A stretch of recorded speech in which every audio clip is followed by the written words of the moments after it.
Tiens, d'abord, toi aussi, petite carte postale, là. Quelle heure à Miami qu'est-ce que tu vois autour de toi? Alors, 15h04 et je Ah, vois surtout des palmiers. Hein. De toute façon, il n'y a à peu près que ça aujourd'hui. Le Real, eux, ils sont à Palm Beach, donc c'est au nord de Miami. Et ils ont leur propre centre d'entraînement qui est fermé au public, où ils peuvent s'entraîner sur des très très beaux terrains. On y était à midi. Grand soleil tout le temps, 32 degrés, ça tape très très fort. Donc forcément, pour les organismes, c'est pas facile, surtout quand tu joues les matchs à 15h heure locale, hein, puisque demain, par exemple, face à Al Hilal, ce sera 21h heure française, 15h heure locale, 31 degrés annoncés. Et donc, notamment sur ce pressing dont on va parler et qu'aimerait mettre en place Xabi Alonso a priori, est-ce que tout le monde va être métamorphosé sous 31 degrés? C'est pas forcément garanti. C'est aussi un facteur à prendre en compte pour ces premiers matchs ici aux États-Unis. bon, tu vois des palmiers, mais il y a quelqu'un que tu n'as pas vu aujourd'hui à l'entraînement, c'est Kylian Mbappé. Il est malade. Oui, oui. Il s'est entraîné hier et ce qu'on nous a expliqué au club, c'est qu'il est rentré à l'hôtel ensuite, qu'il avait de la fièvre, qu'il avait du mal même à manger, donc il est un petit peu malade. Incertain pour demain, il s'est pas entraîné. Affaire à suivre, évidemment, rien de grave hein, a priori, mais petite maladie qui pourrait l'empêcher de ce premier match. Et c'est quand même dommage parce que j'ai envie de dire que ce Real Madrid Al Hilal, c'est pour moi en tout cas sur cette phase de groupe l'un des matchs les plus intéressants de cette Coupe du Monde des clubs parce qu'Al Hilal, bah, Bon, t'as que des regarde-le joueurs en fait celui-là, qui ont là. déjà joué en Europe, tu vois. Et Ouais. donc, t'as envie de voir leur niveau, non? T'es pas d'accord? Ouais. Ouais, sur le Real Al Hilal, non, là, comme ça, de Bah, c'est tête, mieux que Real Madrid, Pachuca et Salzbourg, quoi. j'ai 54 matchs plus intéressants de premier tour, là, Attends, comme t'es ça. pas épais par le duel tactique Xabi Alonso-Simone Inzaghi? Ah si, alors tiens, justement, le duel tactique, raconte-nous la méthode Xabi Alonso, parce que Oui. il est en train de se dire en Espagne, Edgar, enfin du coup aux États-Unis, que c'est un peu là le maître d'école qui débarque, coup de pression, à Madrid, tout le monde va devoir courir. Exactement. Le message qui est passé, en tout cas via la presse espagnole, c'est, et tu en as parlé en introduction, c'est tu cours pas, tu joues pas. Tu joues pas, pardon.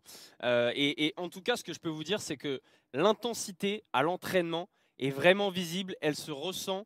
Même pour vous donner un exemple, même si c'est seulement symbolique, mais les 5 premières minutes d'entraînement sous Carlo Ancelotti, c'était même les 10 premières minutes, c'était un petit taureau à 2 à l'heure, de tension, très honnêtement, avec tout le monde qui rigolait. Il n'y avait pas beaucoup d'intensité. C'était pour se mettre en jambe tranquillement, mais il n'y avait aucune intensité.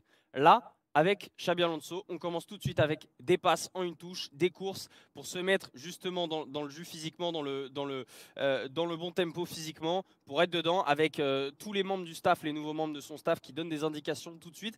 C'est symbolique évidemment parce que ça ne représente pas tout l'entraînement ensuite et évidemment il y avait de l'intensité aussi sous Carlo Ancelotti, mais on voit des choses qu'on ne voyait pas avant et Xabi Alonso aussi dans les entraînements à la manière d'un Zinedine Zidane, ce qu'il faisait au Real Madrid, il participe parfois aux exercices avec les joueurs, c'est-à-dire il va par exemple faire le 1-2 avec son joueur et lui donner des indications. Donc on est vraiment sur un style d'entraînement complètement différent, des idées qui sont marquées, très claires et les joueurs le remarquent. Les joueurs en remarquent que Xabi Alonso est arrivé avec son staff, avec ses idées, avec cette envie de courir un petit peu plus, cette idée de faire plus de pressing aussi collectif. Et ça va être très intéressant de voir s'ils arrivent à tout de suite mettre ça en place. Parce qu'en tout cas, à l'entraînement, il y a un vrai changement par rapport à la saison dernière.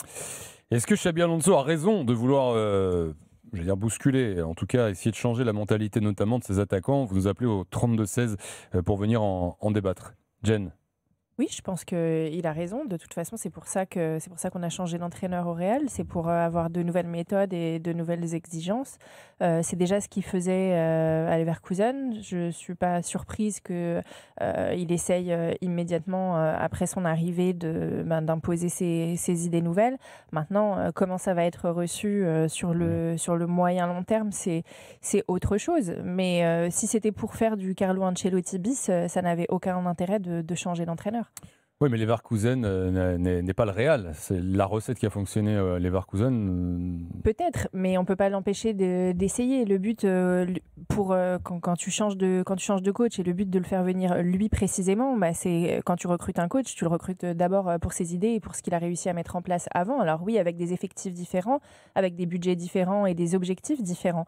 Mais tout le monde, enfin chaque entraîneur a sa marque de fabrique et Xabi Alonso c'est celle-là. Donc ensuite, est-ce que les joueurs vont bien l'assimiler? Comment vont-ils le faire? Est-ce qu'il va y avoir des petites résistances? C'est évident. Mais en tout cas, c'est totalement normal que lui ait ses idées très claires et qu'il le dise dès le début de saison et dès son arrivée, en fait. Elton, tu es d'accord avec Jen, donc avec Xabi Alonso? Non, moi franchement, je me méfie parce que c'est comme dans une rentrée de classe. C'est-à-dire, tu vois un nouveau professeur, évidemment, tu es très attentif au mois de septembre, mais est-ce qu'au mois de décembre, tu es encore attentif? Parce que dans le cas de Xabi Alonso, ce qui va déterminer la bonne marche de ce qu'il veut faire, ce sont les résultats. Pas plus, pas moins. Et moi, je dis attention pour Xabi Alonso à ne pas être l'anti-Carlo Ancelotti, parce que du côté de Carlo Ancelotti, on dit, en gros, c'était beaucoup plus coulant, il y avait beaucoup plus de laisser-aller. Mais je n'oublie pas qu'avec cette méthode, Carlo Ancelotti, il y a seulement moins d'1 an, France Football lui a décerné le titre de meilleur entraîneur au monde. Donc, à un moment donné, on met en avant le fait que Carlo Ancelotti, c'était un entraîneur, c'était le bon père de famille. Le manager, quoi. Exactement. Il gérait son qui vestiaire. responsabilisait ses joueurs. On a vu une interview de Carlo Ancelotti qui expliquait sa méthode gagnante. C'était au mois d'octobre dernier. Et cette méthode, maintenant, elle est désuète parce qu'il y a Xabi Alonso.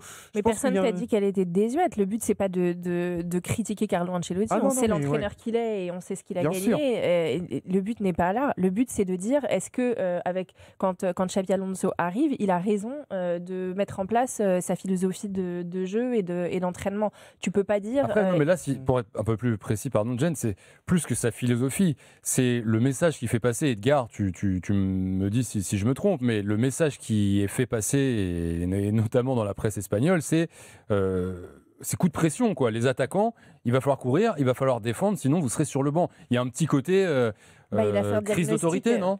C'est pas une crise d'autorité, c'est une affirmation de soi. Il vient d'arriver, donc il n'y a pas encore de crise d'autorité et il n'y a pas encore à taper du poing sur la table puisqu'il n'y a pas encore eu de problème. Donc, mais je pense qu'il fait ça dès le départ, justement, pour montrer à tout le monde que ça va pas être... C'est comme ça que ça va se passer et ça va être différent. C'est une théorie qui revient très souvent, c'est que ce soit au Barça... La terre est plate? Non, ça c'est aussi, accessoirement, mais que ce soit au Barça et que ce soit au Real, dès que tu as une saison où tu ne gagnes pas des trophées majeurs, il y a toujours cette théorie, ils font un sergent comme entraîneur. C'est-à-dire l'année dernière, quand Xavi a été viré, en gros... Partout, rappelle-toi les pires années du PSG. Exactement. Tout le monde voulait. Xavi a été viré, on a dit qu'il y avait trop de laisser-aller, il fallait un entraîneur qui soit rigoureux, c'est pour ça qu'Antifique est arrivé. Ils ont gagné de la même manière. Carlo Ancelotti a été viré, il faut un entraîneur rigoureux. L'histoire, notamment des dernières années pour un entraîneur du Real, c'est un entraîneur qui fait des compromis, qui fait des concessions. Parce que Carlo Ancelotti, c'est comme ça qu'il est devenu l'entraîneur le plus titré de l'histoire du Real. C'est comme ça que Zinedine Zidane, alors qu'il y avait Benitez qui venait d'arriver avant lui, il a réussi à gagner 3 Ligues des Champions, pas en étant dans la confrontation avec ses joueurs, mais en leur disant « je vais davantage vous accompagner ». Et c'est comme ça qu'il a remporté 3 Ligues des Champions. Donc c'est pour ça que moi, je me méfie très souvent des déclarations d'intention. Après... Xabi Alonso, il va avoir sa conférence de presse. On va l'entendre, j'imagine, sur ça. 32-16, s'il veut venir en débattre. Juste, je te rends la parole, Edgar, dans un instant. C'est sa prise de parole. Ok. L'ouverture du score de River Plate en direct à la Coupe du Monde des clubs face à Urawa, les Japonais. Et franchement, on le sentait venir. Il y avait déjà eu un poteau, plusieurs occasions, 13 minutes de jeu.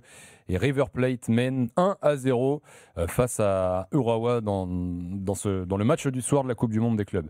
Damien, est-ce que Xabi Alonso fait fausse route, à ton avis, de mettre en garde ainsi ses joueurs? Moi, j'ai envie d'entendre l'intonation qu'il a mis dans ses déclarations déjà. Parce qu'on peut avoir des écrits, on peut avoir... mais l'intonation qui est donnée va donner aussi du sens à ses propos. S'il est plutôt calme, ce sera, je pense, plus une forme d'analyse de ce qu'il a. Il aime le foot, il a dû regarder le